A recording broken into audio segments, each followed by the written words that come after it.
Everybody's life is an adventure. My adventure was an unusual one. I had the opportunity through my family to travel quite a bit. We went to several countries in Africa.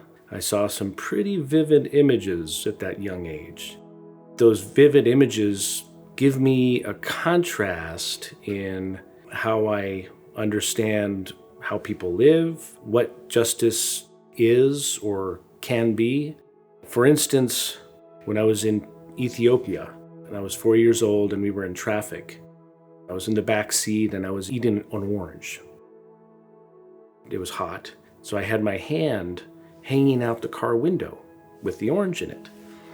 And all of a sudden, another boy came by, ran up and took the orange from my hand and ran away. I was left dumbfounded, and to me it felt very wrong. And I expressed my disappointment, my anger to my parents in the front seat, but my parents said, "Maybe that boy needed that orange more than you did."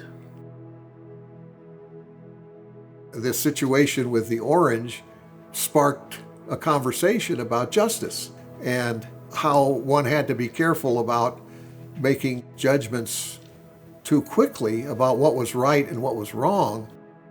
He began to realize that it would be really very difficult, if not obscene, to judge that little boy when he was very likely just trying to survive. The number of years that he spent overseas, I think, did have a way of making him see how those different moral judgments could be looked at. Throughout this time in these other countries, my father is teaching about the rule of law. Seeing him do that, speaking with him, understanding how important the rule of law is, gave me an inkling that I would be well suited for law. Bert was my student in a number of ways. He showed up in my U.S. history class. He knew that I sponsored mock trial.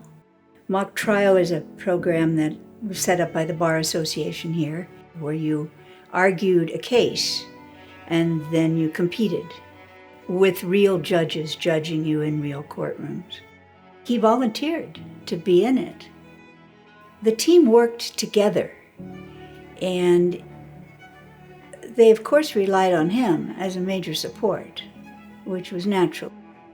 He's a leader who doesn't make his leadership obvious, but everyone wants to know what he thinks. But it was a system of equality. We were all the same. The team was the team, and that, in large part, was what he helped make.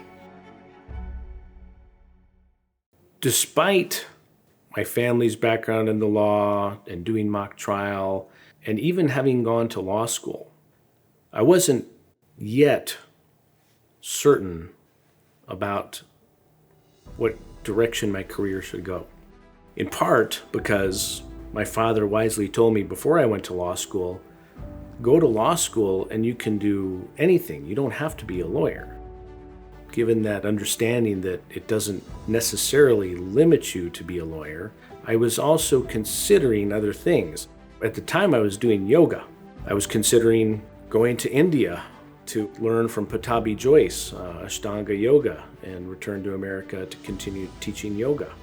And at the same time, I was following up on opportunities to become a prosecutor. And so I was driving to Taos to do an interview with the DA's office. I had been listening to some audio tapes about the Bhagavad Gita. The Bhagavad Gita is about a warrior named Arjuna. Arjuna is about to go to battle, and his cousins are on the other side of the battlefield, and he does not want to fight. And so the thrust of the story is the god Krishna engaging in an argument with Arjuna about his role, his destiny. Krishna tells him, "You are a warrior. You must fight." And Arjuna realizes, that's my role. I am a warrior. I must fight. And it's at that moment that I come over this hill, and the whole beauty of the mountain range in the sunrise opens up to me, and I realized at that moment, I am a lawyer. I must fight. It didn't turn out that I became a prosecutor in Taos because in Valencia County, there were a lot of fights to have.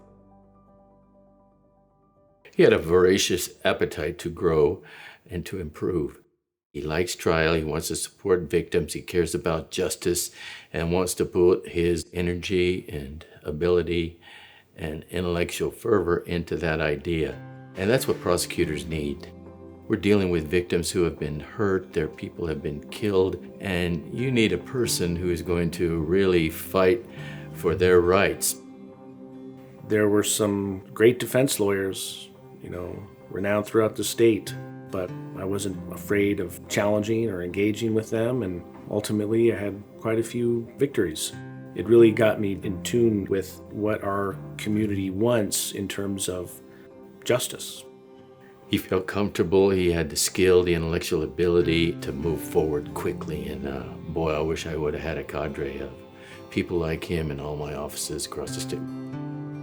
After leaving the DA's office, I knew that I wanted to continue helping victims of wrongdoing, and so it was a natural fit for me to want to do personal injury law.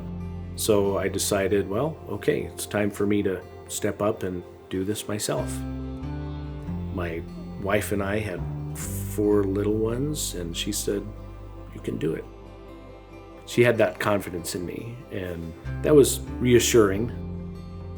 The main challenge was doing the work to represent my clients, but also to learn the bookkeeping and accounting, how to hire, how to train, how to create systems, and putting it all together. I started lean, made wise financial decisions, and was able to build the right team.